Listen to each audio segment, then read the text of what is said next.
हमारी संस्कृति, हमारे संस्कार सदा रहें हमारे साथ। सब्सक्राइब करें तिलक। आप कौरवों में से जो भी अपने मन से ये मानता है कि हम पांडव धर्म पर हैं, यदि वो योद्धा धर्म का साथ देना चाहता है तो यही एक क्षण है कि वो इस रेखा को पार करके हम पांडवों में सम्मिलित हो सकता है।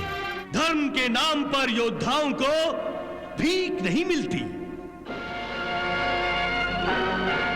यदि झोली ही फैलानी है तो इस युद्ध भूमि को छोड़कर किसी मंदिर की चौखट पर जाकर बैठे। छल कपट करके दूसरों के अधिकारों को छीनने वाले डाकू दान देना क्या जाने। ये तो हम दानी राजाओं का काम है। भांजे, यदि तुम आज्ञा दो तो मैं चला जाता हूं बेचारे पांडवों के साथ। महाराज युधिष्ठिर, भ्राताश्री, मैं आपके पास आ रहा हूं। सौतेला भाई आखिर सौतेला ही निकला। मामाश्री, ये तो हाथ से चला गया। मेरा पुत्र होकर युयुत्सु पांडवों से जाकर मिल गया। हाँ महाराज। असंभव, असंभव, असंभव।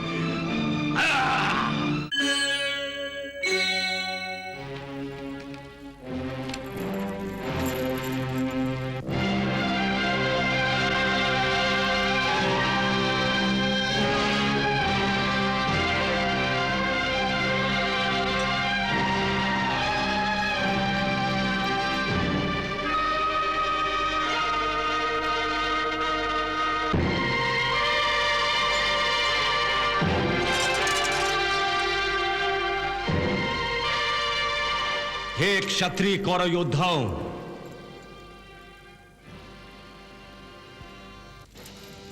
इस समय मैं दोनों सेनाओं के मध्य में खड़ा हूं। मेरे पैरों के नीचे वो रेखा है जो धर्म से अधर्म को अलग करती है।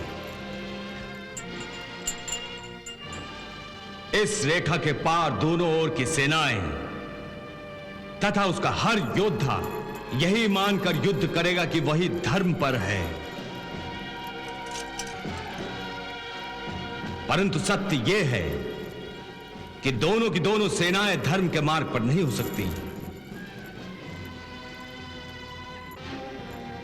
इसमें से एक धर्म के पक्ष पर है और एक अधर्म के मार्ग पर।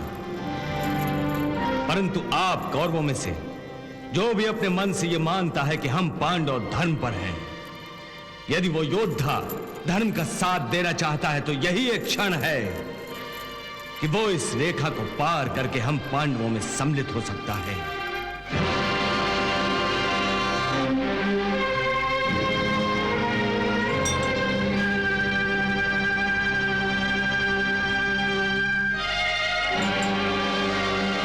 धर्म के नाम पर मैं उसे आवाहन करता हूं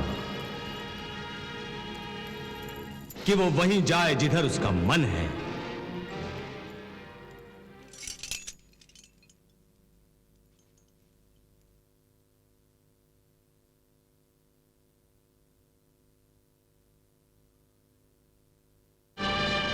भ्राताश्री, धर्म के नाम पर योद्धाओं को भीख नहीं मिलती। यदि झोली ही फैलानी है तो इस युद्ध भूमि को छोड़कर किसी मंदिर की चौखट पर जाकर बैठे। छल कपट करके दूसरों के अधिकारों को छीनने वाले डाकू दान देना क्या जाने। ये तो हम दानी राजाओं का काम है। यदि तुमने हमसे छल कपट करके इंद्रप्रस्थ हथियाने की जगह अपनी झोली फैलाकर भिक्षा में इंद्रप्रस्थ को मांगा होता तो हम हंसकर दान कर देते। देखते रहिए, देखते रहिए, सपने इंद्रप्रस्थ के हाथ में कुछ नहीं आएगा। नादानों के मुंह कहां लगते हैं। चलिए भ्राताश्री, आइए।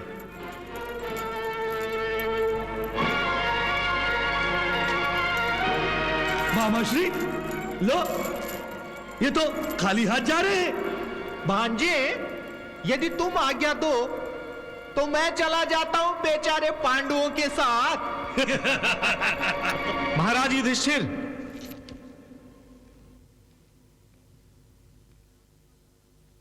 भ्राताश्री, मैं आपके पास आ रहा हूं।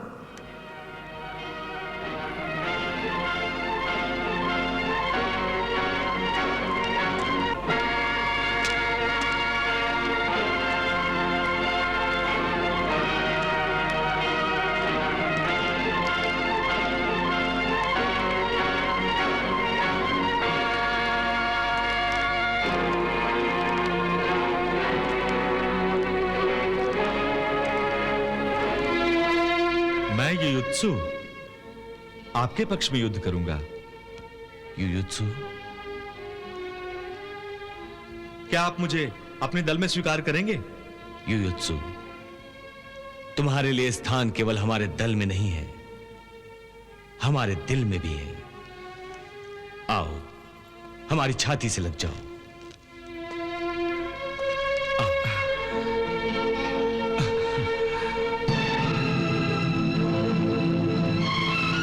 तेला भाई आखिर 100 तेला ही निकला। महामश्री, ये तो हाथ से चला गया। अरे दासी का पुत्र एक जगह टिक भी कैसे सकता था? काश इसकी धमनियों में पिताश्री का खून ना होता। क्या कहा? मेरा पुत्र होकर युयुत्सु पांडवों से जाकर मिल गया? हाँ महाराज। असंभव, असंभव, असंभव।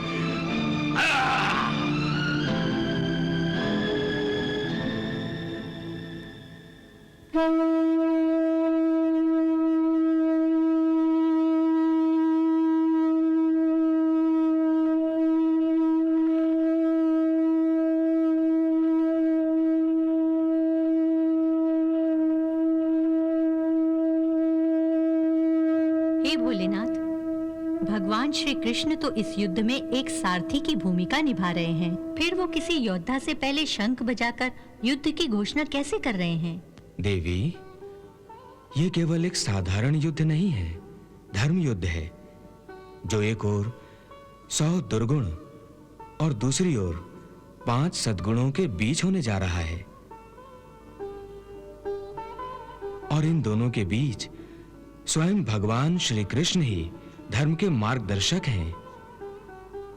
देवी, भीष्म और आचार्य द्रोण अनुभव और ज्ञान के प्रतिबिंब हैं, जो 100 दुर्गुणों के दास बन गए हैं।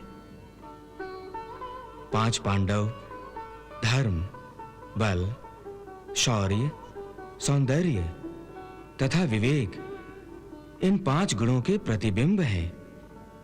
इन 5 गुणों के मार्गदर्शन के लिए भगवान श्री कृष्ण को सारथी बनना पड़ा। इसलिए इस धर्म युद्ध की शुरुआत शंख बजाकर भगवान श्री कृष्ण कर रहे हैं। यह बड़ी गहरी बात है, जो ज्ञानी ही समझ सकते हैं।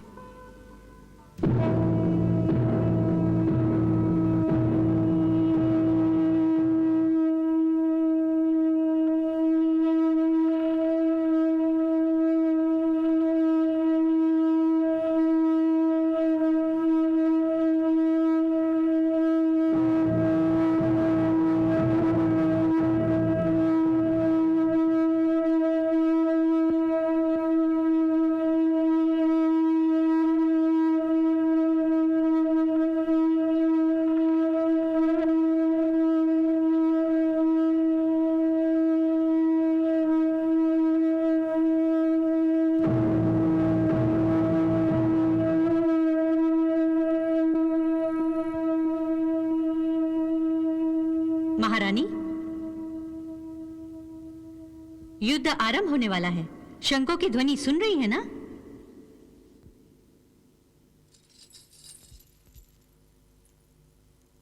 कैसे नहीं सुनूंगी मंगला। केवल यही एक ध्वनि 13 वर्षों से मेरे कानों में गूंज रही है। 13 वर्षों तक हर रात मेरे सपनों में शंख बजते रहे हैं।